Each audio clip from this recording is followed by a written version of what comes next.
In this video, we look at the transmission of force on a belt drive.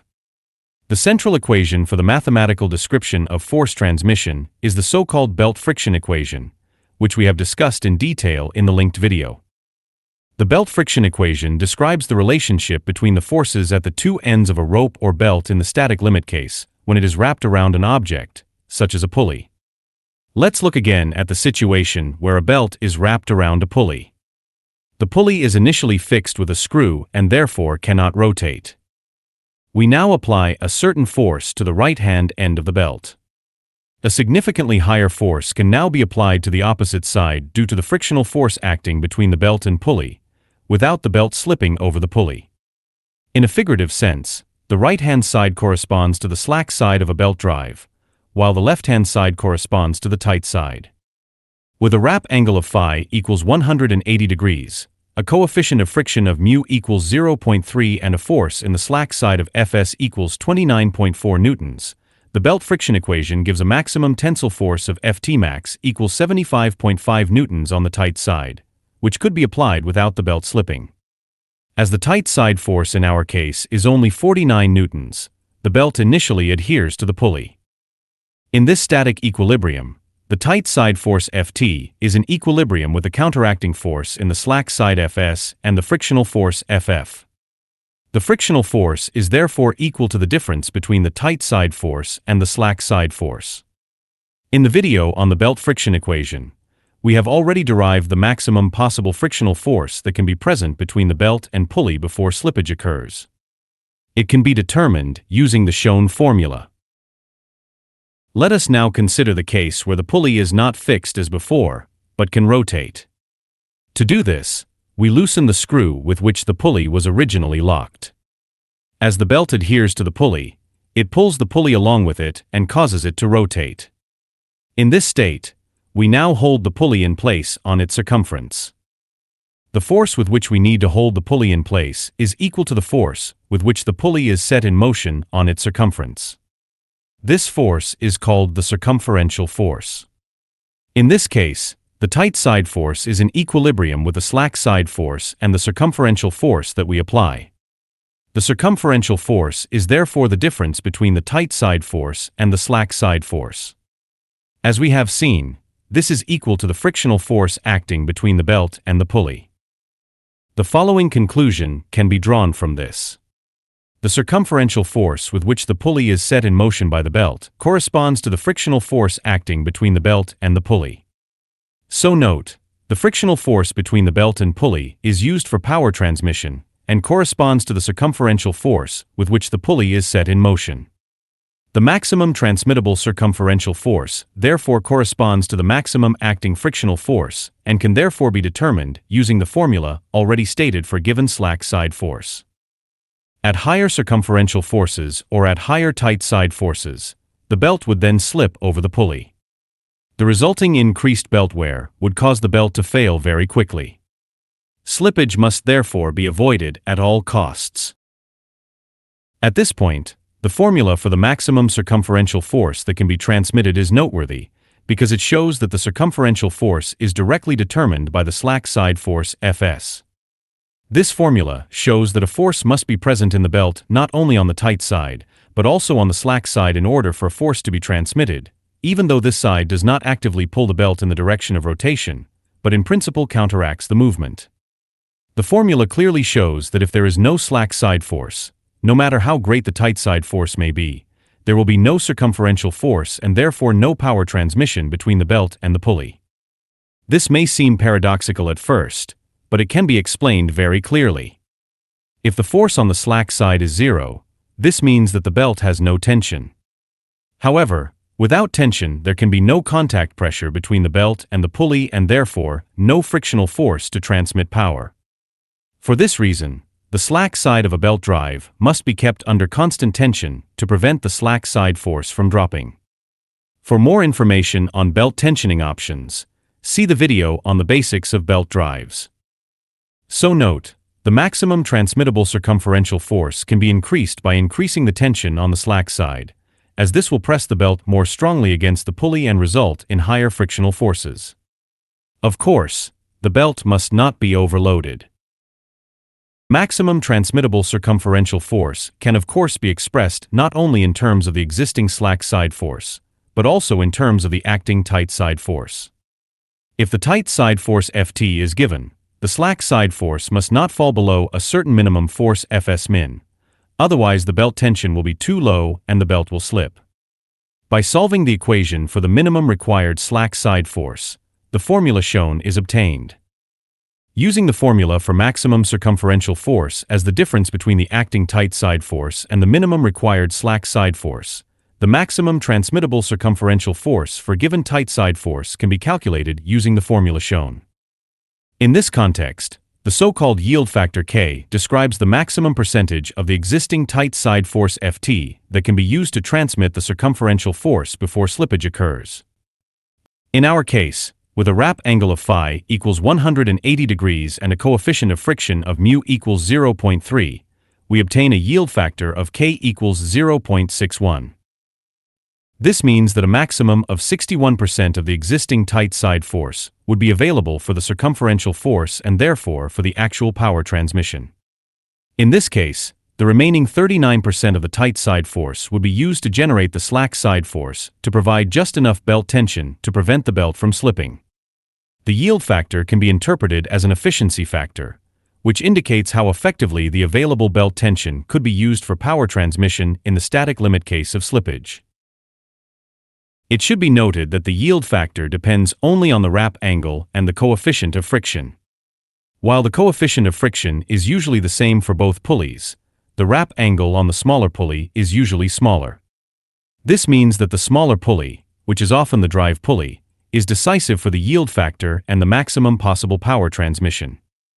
It should be noted that the derived relationships on the output pulley are essentially the same as those on the input pulley, since the forces in the belt sections are the same in both cases, and therefore the circumferential forces are the same. The circumferential force is introduced into the belt at the input pulley, and the belt then transmits the circumferential force to the output pulley. This means that the formula for the maximum possible circumferential force also applies without restriction to the drive pulley. As mentioned before, this input pulley then determines the maximum transmittable circumferential force due to the generally smaller wrap angle. It should be noted, however, that for safety reasons the maximum possible circumferential force is not actually transmitted by the belt. There must always be a sufficient safety margin against slippage, and therefore the actual circumferential force transmitted should be significantly lower than the maximum possible circumferential force. The actual circumferential force transmitted from the drive pulley to the belt on the drive side, or from the belt to the output pulley on the output side, ultimately depends on the torque applied to the drive pulley. Since the input torque is by definition the product of the circumferential force and the radius of the input pulley, the circumferential force transmitted to the belt can be determined by solving this formula for the circumferential force. This actual circumferential force transmitted should now be significantly less than the maximum possible circumferential force in order to have sufficient safety against slippage. As the torque is directly related to the power through the speed, as explained in detail in the video on the basics of transmissions, the circumferential force can also be calculated from the drive power and the rotational speed of the pulley using the formula shown. This applied circumferential force Fc now causes an increase in the force on the tight side of the belt to the value Ft, and a corresponding decrease in the force on the slack side to the value Fs. The difference between the tight side force and the slack side force on the output side of the belt drive means that the circumferential force previously applied is transferred to the output pulley to the same extent. However, as the output pulley is larger, the circumferential force acts on a larger lever arm and therefore causes a change in torque proportional to the ratio of the diameters or radii of the two pulleys. Basically, the greater the circumferential force to be transmitted, which means the stronger the drive pulley pulls on the belt, the greater the force on the tight side. At the same time, however, the force in the slack side is reduced to the same extent, as the belt is pushed into the slack side, so to speak, and the slack side is relieved. However, as the slack side force decreases, there is an obvious risk that the slack side force will decrease to the point where belt tension is lost and slippage occurs. As the formula already derived shows, the maximum circumferential force to be transmitted decreases as the slack side force decreases. If the slack side force decreases to such an extent that the maximum possible circumferential force is less than the actual circumferential force to be transmitted, slippage will occur. So note, the cause of slippage is not so much that the belt is being pulled strongly at high circumferential forces, but rather that the slack side is relieved to such an extent that the belt tension is eventually lost and is no longer sufficient to press the belt sufficiently against the pulley to create friction. This means that the belt must already have a certain amount of tension in the unloaded state of the belt drive, so that when the slack side force decreases during later operation, there is still sufficient belt tension to safely transmit the circumferential force. This force in the belt in the unloaded state of the belt drive is called the preload force Fp. The minimum preload force required to transmit a given circumferential force is determined in the following. Let's take a look at the belt drive in an unloaded state. Since no circumferential force is transmitted, only the preload force Fp acts on the entire belt. This applies to both the tight side and the slack side. Now, a circumferential force is transmitted to the belt through the drive pulley. As a result, the force in the tight side increases and the force in the slack side decreases by the same amount. In other words, the tight side force increases by half the circumferential force, while the slack side force decreases by half the circumferential force. The force in the tight side is therefore the sum of the preload force Fp and half of the circumferential force Fc, while the slack side force is the difference between the preload force Fp and half of the circumferential force Fc. The pre-tensioning force Fp must now be chosen so that the slack side force Fs does not fall below a critical value Fs min when the circumferential force Fc is transmitted. This critical case is reached when the slack side force has fallen to such an extent that the circumferential force Fc can just be transmitted with the maximum possible circumferential force. In this case, we obtain the minimum required preload force Fp min. We now solve this equation for the required preload force. The previously derived formula applies to the minimum required slack side force Fs min. We now use this expression in the derived formula. We now replace the tight side force Ft by the sum of the minimum required preload force Fp min and half the circumferential force Fc. This gives us the equation shown. We now solve this equation for the minimum required preload force Fp min. We will not explain the procedure in detail here. Pause the video to follow the steps. Finally, we obtain the shown formula for determining the minimum preload force Fp min required for a given circumferential force Fc to be transmitted.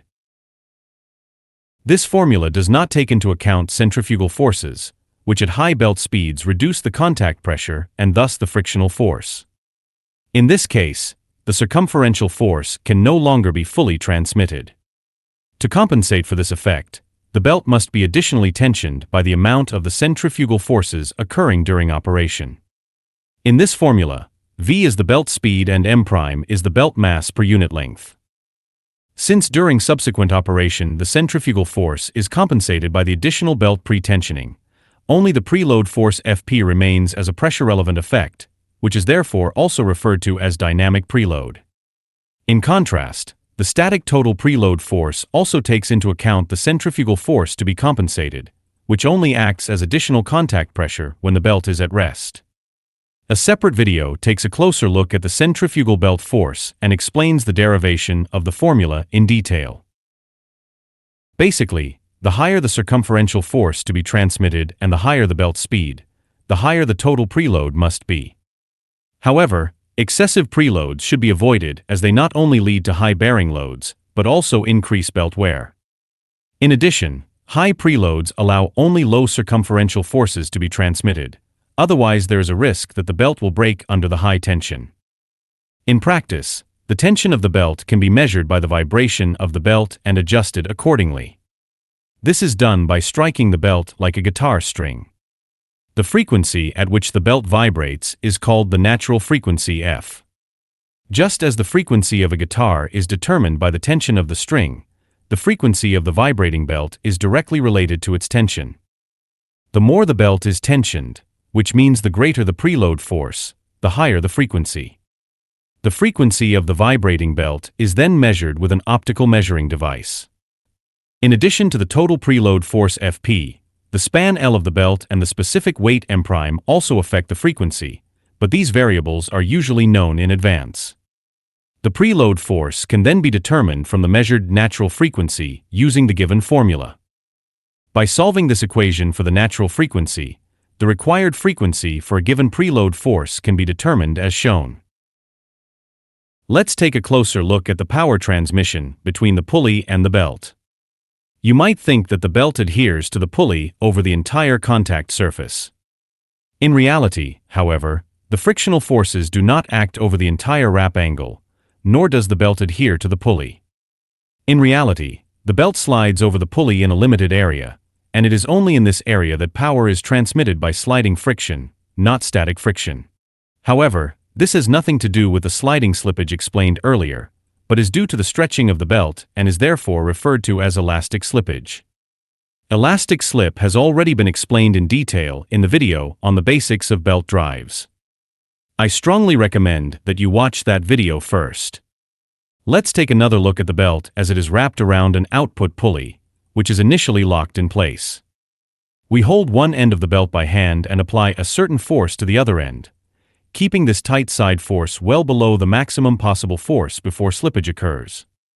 The attached weight causes a tight side force of Ft equals 49.05 newtons, while we apply a slack side force of Fs equals 29.43 newtons. With a coefficient of friction of mu equals 0.3, a wrap angle of phi equals 180 degrees, and a slack side force of 29.43 newtons, we could even increase the tight side force at the other end of the belt to a maximum of 75.53 newtons, according to the belt friction equation before slippage occurs. We can now ask ourselves up to what wrap angle we can still open the belt with the given forces before slippage occurs. To do this, we use the belt friction equation and solve it for the wrap angle phi. The procedure for solving the equation is not explained in detail here. Again, pause the video to follow the steps.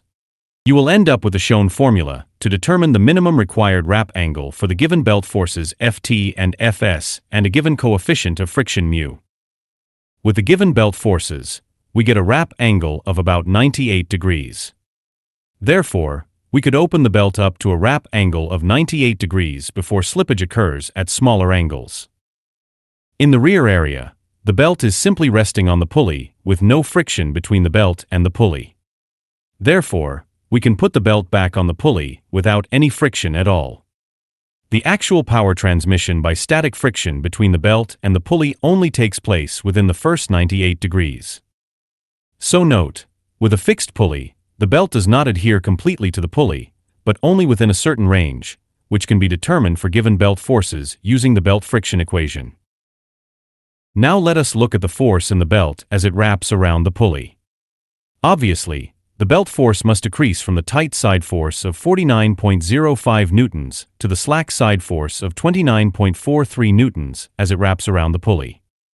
However, the belt force does not decrease continuously over the entire wrap angle, but only within the first 98 degrees. Therefore, the belt force decreases from the tight side force to the slack side force only within the adhesion zone. The belt force is shown in the illustration by lines perpendicular to the belt. The fact that the force only decreases within the adhesion area is in turn directly related to the fact that frictional forces only act in the adhesion zone, and only these are ultimately responsible for change in the belt force. We have already shown that there are no frictional forces in the back area. In fact, the pulley could be completely frictionless in this area. Therefore, the direction of the belt force is only changed in this rear zone, but is not changed in any way in magnitude by other forces such as friction.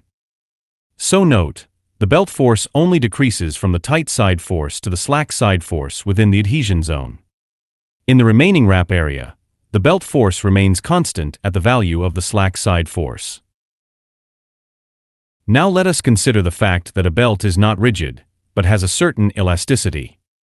The extent to which a section of the belt stretches depends, of course, on the belt force acting on it. The greater the belt force, the more the belt will stretch. To visualize these strains, we first imagine an unloaded belt with white marker lines placed at regular intervals. If we now load the belt, it will stretch and the distances between the lines will change. On the tight side, where the belt force and therefore the elongation is very high, the distances are greater than on the slack side, where the belt force and therefore the elongation is significantly lower. As we have seen, the belt force changes along the pulley, and so does the elongation of the belt sections. However, the elongation changes only as long as the belt force changes, since this is what causes the change in elongation. However, we have seen that the belt force changes only within the adhesion zone. This means that there is only a change in elongation in this zone. Outside the adhesion zone, the elongation along the pulley is constant and identical to the elongation on the slack side.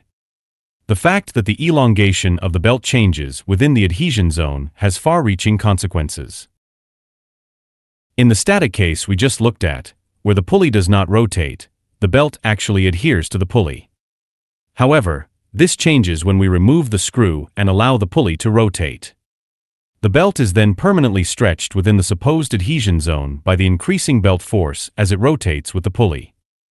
This results in relative motion between the belt and the pulley. In contrast to the static case considered so far, in which the belt rests on the pulley, the dynamic case considered now, in which the belt runs around the pulley, does not involve adhesion at all, but sliding. In other words, the belt does not adhere to the pulley at all, but slides on the pulley due to stretching. This is called elastic slip. The power transmission between the belt and the pulley therefore only takes place in the area that is no longer called the adhesion zone, but rather the sliding zone. Strictly speaking, there is no adhesion zone in a belt drive. In fact, the area outside the sliding zone, where the belt only rests on the pulley, is called the adhesion zone. However, as explained in detail earlier, this term is misleading because it suggests that the belt in this adhesion zone would adhere to the pulley due to frictional forces. In fact, we have seen that in this supposed adhesion zone, the belt is only in contact with the pulley, without any friction. So note, the entire power transmission takes place in the sliding zones and is therefore subject to sliding friction. In the adhesion zone, the belt only rests on the pulley without any frictional forces. This is why the coefficient of sliding friction, and not the coefficient of static friction, always plays the central role in belt drives. The angle that covers the sliding zone and is responsible for power transmission is therefore referred to as the sliding zone angle phi s. Adhesion and sliding zones exist not only on the output pulley considered so far, but also on the input pulley. The sliding zones always occur when the belt is running off the pulley, while the adhesion zones occur when the belt is running onto the pulley. The angular range that includes the sliding zones can be determined using the formula already derived. It should be noted that the sliding zone on the input pulley covers the same angle as that on the output pulley, since the belt forces are the same in both cases. As explained earlier, when the circumferential force to be transmitted is large, the tight side force increases strongly, while the slack side force decreases. The formula for the sliding zone angle immediately shows that the sliding zones increase at the expense of the adhesion zones. Since the wrap angle is smallest at the input pulley, the adhesion zone is consumed there first. Sliding then occurs over the entire wrap angle and the boundary between elastic slip and sliding slip is reached. In this sense, the adhesion zones act as a safety margin against slippage.